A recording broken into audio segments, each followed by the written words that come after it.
Lipo cream na nakatulong talaga sa akin noon sa mga kati-kati ko dito sa mga daliri ko, guys.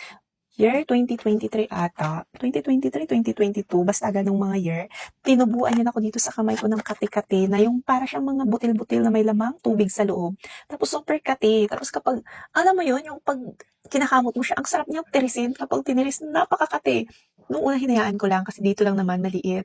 Hanggang sa tinubuan na to din, dalawa na to nagkaroon. Meron na rin ako mga nilalagay na mga ointment, mga cream, pero talagang walang epekto hanggang kinain na to.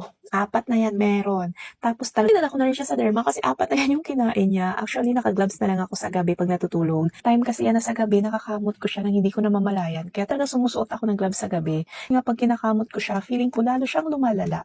Ang dami ko na talagang nilalagay nun sa kamay ko hanggang makita ko to online. Bumili ako ng isa lang. Grabe, alam mo yung unang lagay mo nito, tapos yung kamay ko kasi ng time na yun, ang kate-kate, sobrang kate.